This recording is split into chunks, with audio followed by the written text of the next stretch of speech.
All right, ladies and gentlemen, so we are going for some advanced stuff here with the swing. We are going to start integrating the kettlebell swing into these workouts, and it is very, very important that you watch the video that I'm about to link here in order to learn how to swing correctly. There are a few different ways to swing. One of them is more likely to damage you than the other, and we need to make sure we are doing this properly to activate the hamstrings, to activate the glutes, and to keep the back very, very safe. So unless you have watched that tutorial video and you are extremely proficient and confident in the swing, then please, please, please don't do this workout just yet. Go and practice that. Spend a couple of days nailing the swing, getting it perfect before you integrate it into workouts where it could fatigue you. You know the rules here. 10 reps for standard movements.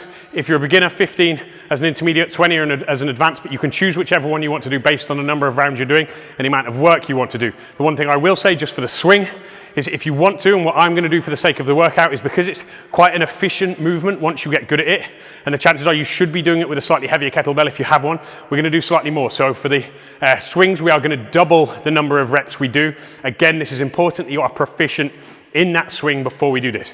This workout is going to consist of a kettlebell swing, a push-up, a squat, a kettlebell clean, a hip thrust, and then a Russian twist. So it's a big, big, big, big workout. A few advanced movements. So we're going to start off. I'll give you a quick reminder on the swing. Remember, the swing is not a squat and a lift like you will see many people doing. It's not this. It is a hip hinge movement, just like an RDL. So we're kind of doing that, and we're using our hip drive to push the kettlebell away from us by contracting the glutes extremely hard and driving the hips forwards. Okay, so that is our swing. We're going to go for a swing first, then into push-up. So we've got 20 reps. I'll rotate slightly whilst I'm swinging. Don't you try it. I've been doing this for well over a decade. Don't you try moving around, but I will rotate so you can see my body position from all angles. So we just start off. We're going to start pushing the hips back, flicking the kettlebell, and once we get it to height, once we get a powerful enough swing, we start counting. So there's 1, 2, 3. My back is straight. My knees are slightly soft. 4, 5, 6, 7. I'm going to rotate after this one. 8, 9. Look at my body shape. 10, 11, 12. I'm using my hips to push the kettlebell out. 13, 14, 15. I'm contracting my glutes hard. 16, 17, 18, 19. One more. 20. Done. That goes down. Next up, push-ups. So we're going to place the kettlebell down. Push-ups. 3, 2, 1. 1. Control down, squeeze out.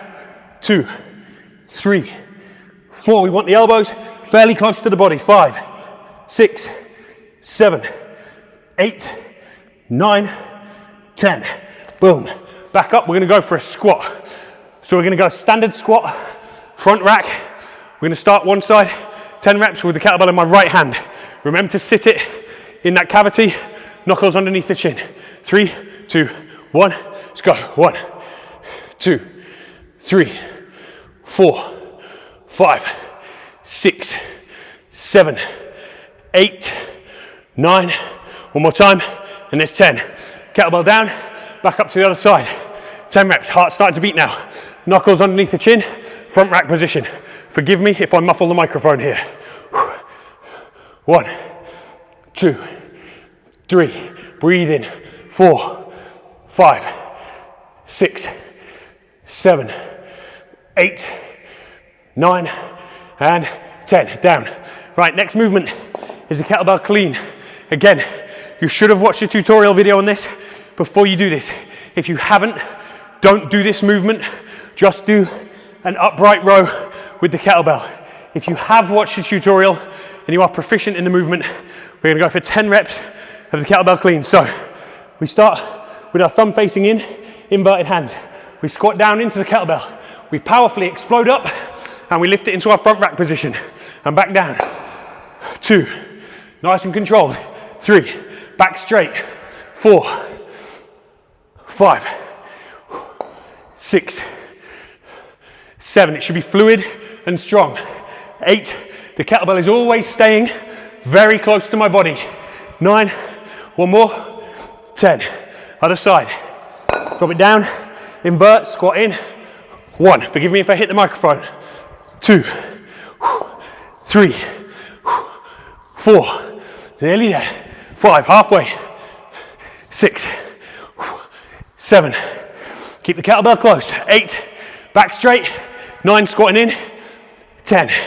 Done. Hip thrust. So we're going to lie on the floor. Strong position. And this time, we're going to place the kettlebell on our hip. So foot 8 to 10 inches from the glute. Kettlebell resting on the hip, somewhere that it's not painful. Lift this leg off the floor, and then we push up. 1, 2, 3.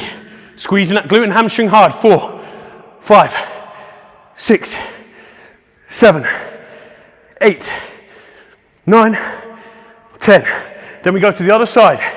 Place it on the other leg. Foot in position. Lift the other leg. Go. 1, 2, 3, 4, 5, 6, 7, 8, 9, 10, and down. Next up, Russian twist. So we're going to come into our usual kind of V-sit Russian twist position.